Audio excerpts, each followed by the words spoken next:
Hello and welcome back, my stylish friends. Design number 19, and we need hook and some yarn, and we will start with contrasting color yarn.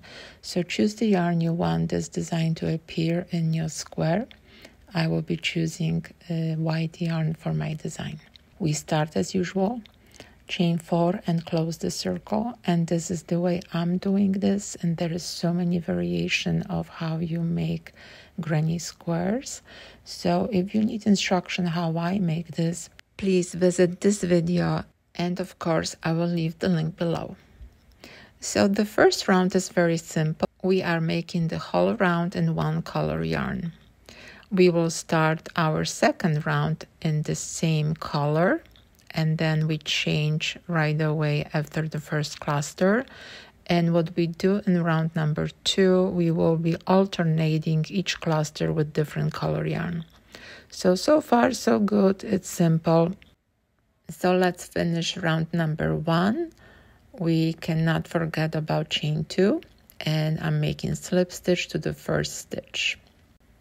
And we start round number 2, and this is how I start my rounds. And again, you can do your way, does not matter.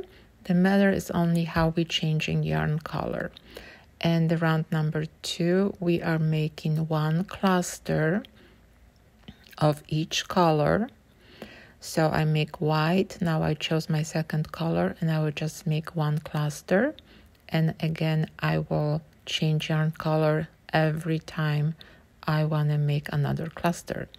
So I'm changing yarn color again, chain 2 in my corner and making one cluster. And we are going all around, making sure that I alternate my colors. Each cluster has a different color yarn. So work independently in this round, and I will see you at the end so we can finish round number 2 and start round number 3. That's my last cluster, and again I want to connect this with chain 2, and look at that. I have to think what I want to do next. So in this case, I will not change my yarn color. I will connect my gray color yarn, because next round I will start with my contrasting color yarn. So that yarn is already ready for me. And I will just make one cluster and I change yarn color. My white color yarn is the contrasting color yarn, so I will complete my design here by making 3 clusters in the row. So that's my first one, and I have to make 2 more in the corner. Once I complete 3 clusters, I will change yarn color again, and I will make 3 clusters with main color yarn. In this case, is my gray color yarn.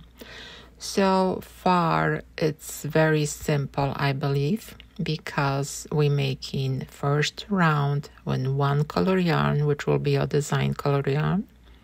Your second round, you alternating each cluster in different color yarn. And your third round, it's you making 3 clusters in the row. So you're changing yarn color only 4 times.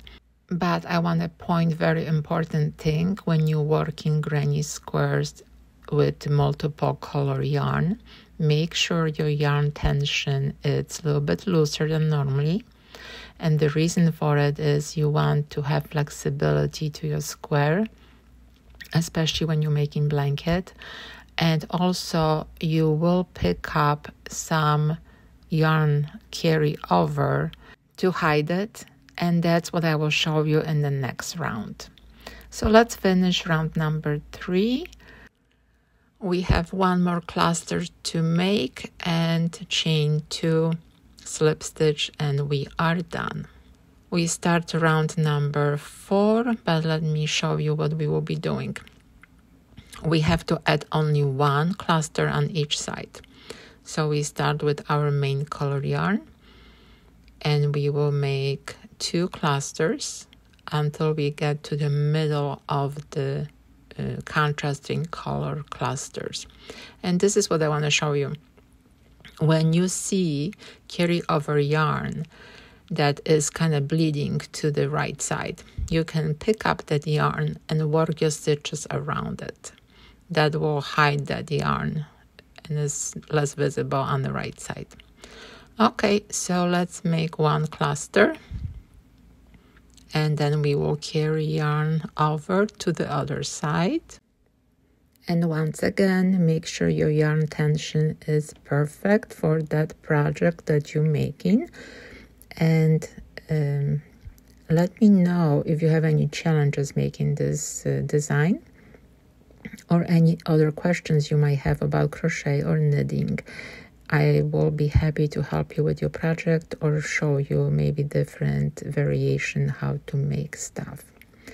I want to take time and say thank you for supporting my channel and for crocheting or knitting with me. And I hope I will see you in the next video. Okay, so we are going all the way to our design just to make one cluster. And again, I'm carrying this yarn here and I'm making this stitch under the carryover yarn because I want to be sure that that yarn is hidden.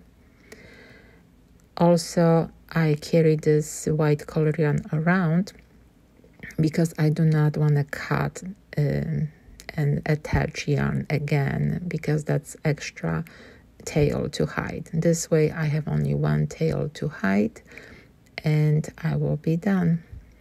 So let me know if this design was challenging for you. I believe it's pretty simple when you kind of separate each round. But I'm doing this for a long time, so maybe it's just simple to me. I really hope you're enjoying 2024 blanket project, and we have only a few more designs to learn, and I cannot wait to see our final results. So we are done. Yes, let's hide the ends. And the way I'm hiding ends, what important is the needle. I try to find the sharpest needle as possible. And it's hard to thread the yarn sometimes, but believe me, when you hide ends with the sharp needle, the yarn tails stay in place and you can wash your clothes or your blankets and they're not going anywhere. Okay, so let's see. We did this one and we also did contrasting color reverse, and that's how they look like. I hope you enjoyed this project and I hope I will see you next time. Have a wonderful day.